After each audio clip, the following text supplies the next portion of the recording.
이번 키워드는 청와대군요. 청와대는 이제 국민들이 자유롭게 가서 보고 뭐 행사도 가끔 열리고 뭐 이런 곳 아닙니까? 이제 바뀌지 않았습니까? 권력의 상징이 이제는 아니에요. 청와대가 용산으로 옮겼기 때문이죠. 근데 키워드로 등장을 했습니다. 일단 먼저 사진 하나 보겠습니다. 우리 축구 국가대표팀 어제 윤석열 대통령 부부와 만찬을 했죠. 초청을 봐서. 근데 여기 보면 셀카를 찍고 있습니다. 셀카. 여기 보면 뭐 선수들 다 얼굴 다 나오네요. 지금요. 조규성 선수가 키가 크다 그러죠. 거의 한 190 가까이 된답니다. 그러니까 손까지 들면 얼마나 높겠습니까? 그래서 앞에 나가서 찍고 여기 보면 선수들, 감독, 코치진, 윤석열 대통령은 엄지척을 또 하고 있네요. 여기 손흥민 선수 얼굴도 좀 보이고요. 이게 일면에 오늘 많이 실려 있어요. 어제 만찬하는 모습 중에서 가장 생동감 있는 장면. 그래서 이렇게 일면에 실리고 있는데요. 자, 그럼요. 어제 만찬 모습 영상으로도 준비했습니다. 확인해 보겠습니다. 어서 오십시오. 자,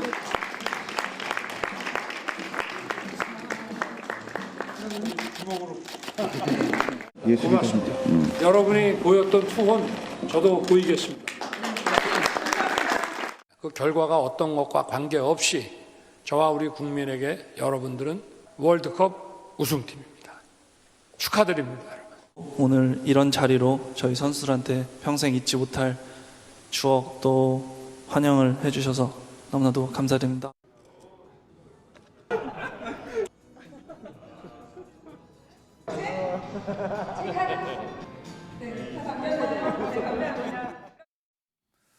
뭐 화면으로 봐도 굉장히 분위기가 좋은 것 같죠? 뭐 저런 모습이었다고 합니다. 그리고 윤석열 대통령이 뭐 개인적으로 축구 굉장히 좋아해서 뭐 상당한 얘기를 뭐 나눴다 이런 얘기도 뭐 들렸습니다. 어제. 그리고 사진으로 남았죠. 근데 이 사진 한번 다시 보겠습니다. 시청자 여러분께서 여기가 어딘지 아시겠습니까? 장소가. 아래로 갑니다. 윤석열 대통령 그리고 월드컵 대표팀 영빈관 셀카입니다. 이 기사가 굳이 영빈관 셀카라고 쓴 이유가 있겠죠. 이 장소가 기존의 청와대 안에 있는 경내에 있는 영빈관입니다. 거기서 행사를 치는 거죠. 이제 만찬 행사를. 요겁니다. 요거. 화면을 좀 보시죠. 최근 들어서요. 윤석열 대통령 이 기존의 청와대 시설을 이용하는 사례가 계속 늘고 있어요. 일단 보시면요. 베트남 국가주석과 국빈 만찬 지난 5일이죠. 여기 영빈관. 그 다음 날에는요. 청와대 내에 상춘제라고 있습니다. 한옥 건물 있죠? 거기 보면 약간 뭐 다과를 할 수도 있고요. 뭐 회담도 할 수도 있고 뭐 그런 장소입니다. 여기 차담을 나눴어요. 부동관. 그리고 어제 다시 영빈관 대표팀과 만찬입니다. 자주 쓰죠, 지금? 이렇게? 최근에 처음 봐서 3번 활용. 그리고 이에 대해서 좀 대통령실에 기자들이 질문하죠. 아니, 청와대 완전 나오신 거 아닙니까? 그리고 국민들에게 뭐 돌려준다는 얘기인데 이렇게 되면 이런 거 준비할 때에 경호 문제 등등해서 국민들이 볼 때 좀 불편하지 않겠습니까? 이런 질문 나와요. 이에 대해서 대통령실이 설명을 좀 내놓죠. 다음입니다. 역사와 전통의 계승, 실용적 공간의 재활용이라는 측면에서 의미가 있다. 이건 특히 상춘제 관련해서 얘기를 한 거예요. 이렇게 설명합니다. 뭔가 재활용을 하는 거다. 이겁니다. 이게 첫 번째 하나고요. 그리고 윤석열 대통령이 용산 이 집무실에서 매일 하던 이른바 도어 스태핑. 그러니까 출근길 약식 회교. 이제 안 하죠. 중단된 상태예요. 뭐 폐지는 아니지만 중단된 상태입니다. 자, 이 두 가지를 묶어서 정치권에서 약간 좀 말들이 나오는 겁니다. 김관호 부소장님. 네. 그러니까 청와대를 완전히 국민에게 돌려준다. 물론 지금 뭐 국민들도 가서 관람할 수 있고 이긴 하지만 시설을 자꾸 이용하는 부분인데 그리고 도어 스태핑이 중단된 상태.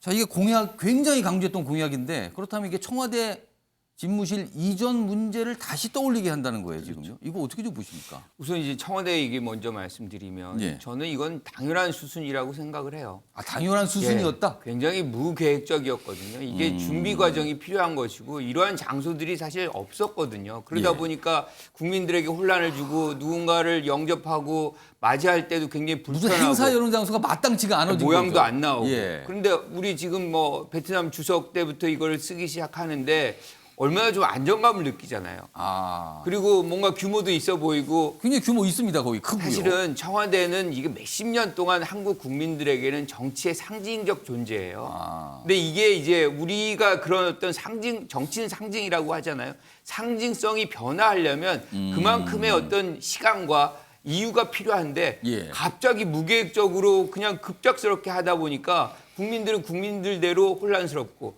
지금 여기도 준비가 안 되고 있는 거잖아요. 그러니까 불가피하게 쓰고 있는데 저는 오히려 다행이라고 생각을 해요. 아, 쓰는 게 괜찮다. 그렇죠. 그게 다행이다. 다행인 것이고 지금 우리가 인프라가 지금 재정도 다 들어가야 되는 부분인데 예. 이걸 새롭게 하는 것보다 지금 있는 부분을 잘 활용하고 이렇게 해서 국민들에게 어떤 안정감을 주는 게 더 필요하다 이렇게 생각을 하고요. 예. 저는 이제 도어 스태핑 문제는 이게 이제 대통령의 약속은 사실 굉장히 엄중한 겁니다. 그러니까 그거를 이제 중단하는 장면이라는 것도 국민들이 그만큼 설득력 있게 이게 중단할 만한 사안인가? 예. 라고 생각한다면 저는 거기에 동의하기 어렵거든요.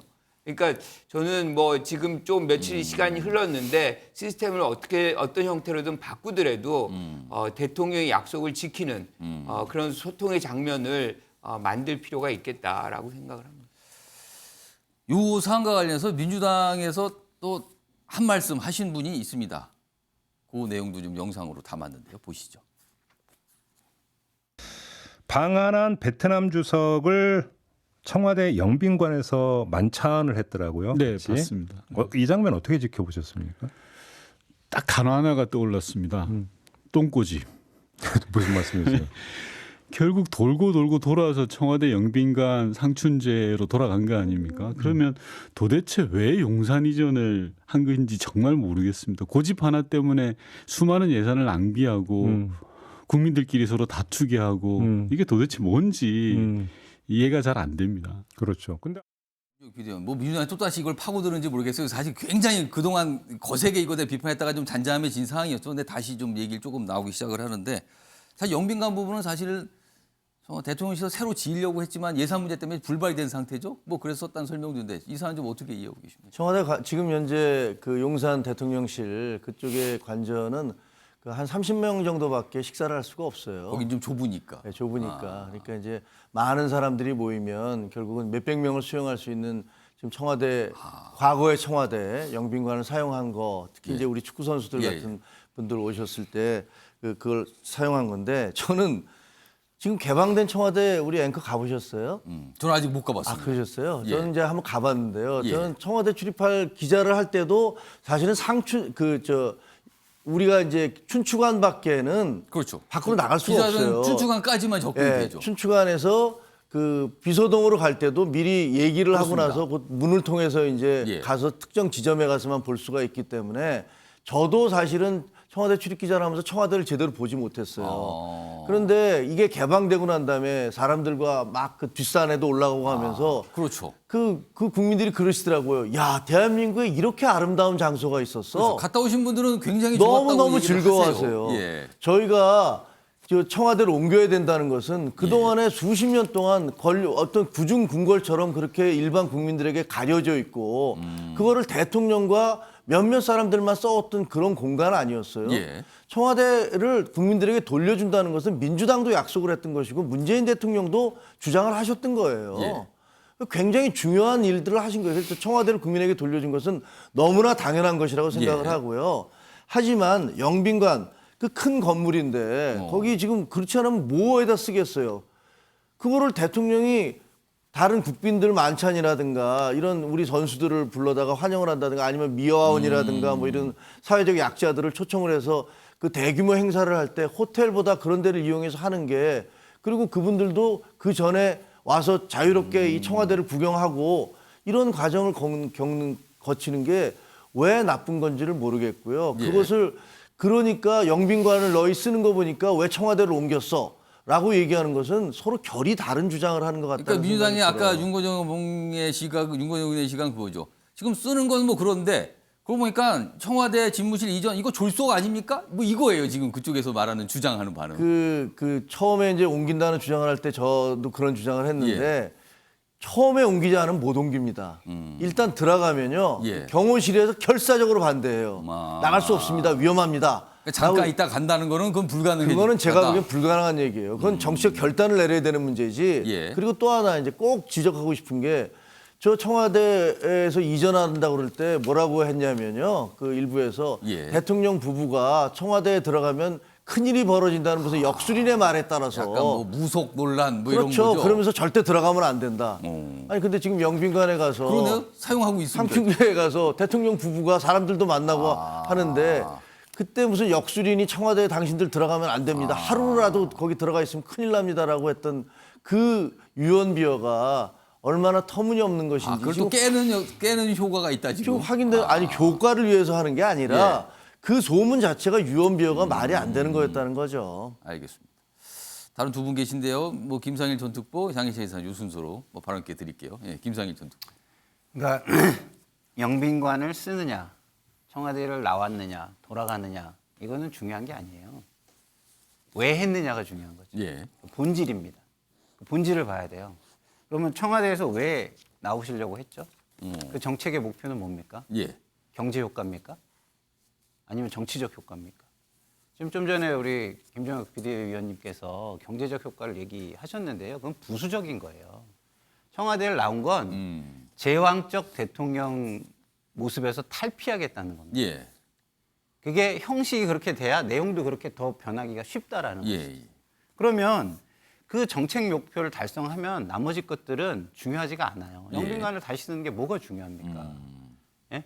국민에게 이득이 되면 다시 써야죠. 예. 예산 낭비를 하지 않기 위해서 하겠다면 써야죠. 그게 왜 중요해요? 그건 제가 볼 때는 본말이 전도된 것이고요.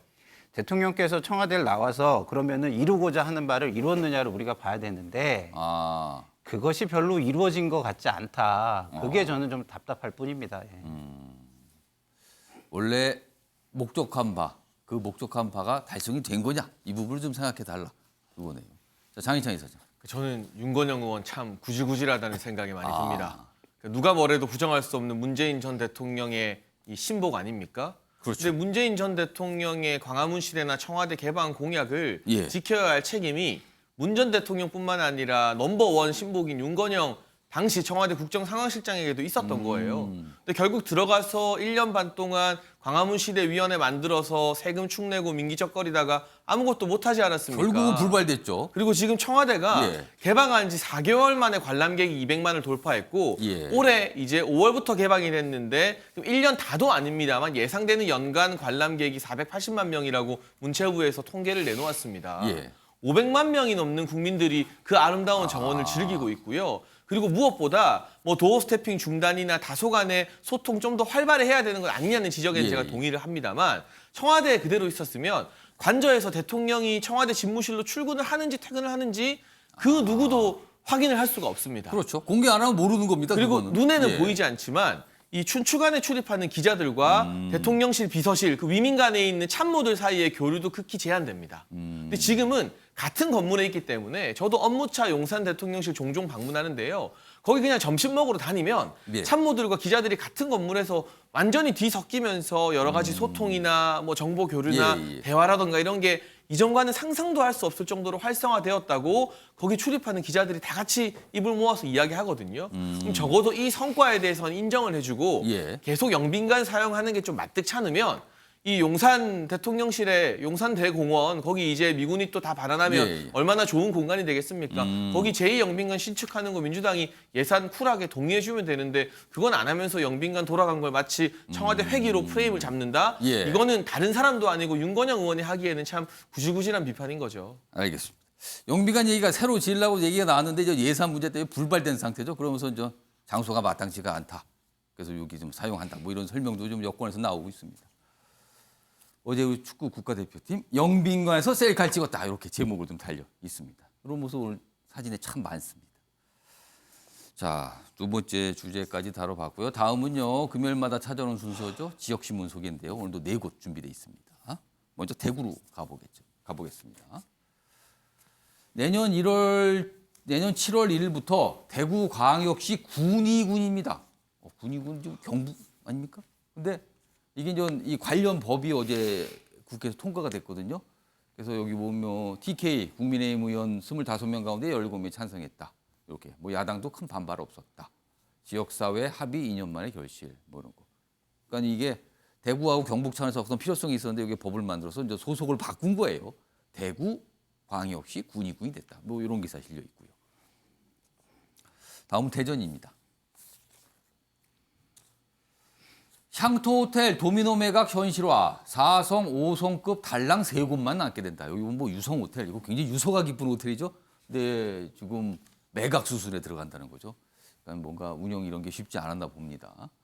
근데 당분간 운영은 지속되지만 향후 주상복합 아파트로 변경될 전망이다. 이렇게 뭐 개발, 어떤 시대가 변하고 있다.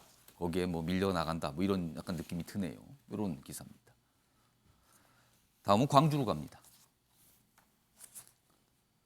소멸위기 시군구에 새해부터 고향사랑 기부제 적용됩니다. 요걸 알리고 있는 거예요. 지역에서 관심사인 거죠. 그러니까 거주의 지역에 연간 500만 원까지 뭔가 기부할 수 있다. 그럼 세제 혜택 받고요. 특산물로 답내서 준다는 거죠. 이거 과거에 일본에서 조금 시행된 거죠. 근데 우리도 이걸 하게 됩니다. 그러니까 지금 아직은 인식이 부족하다. 그래서 지자체 홍보 절실하다. 뭐 이렇게 되면서 일면에 싣고 있습니다.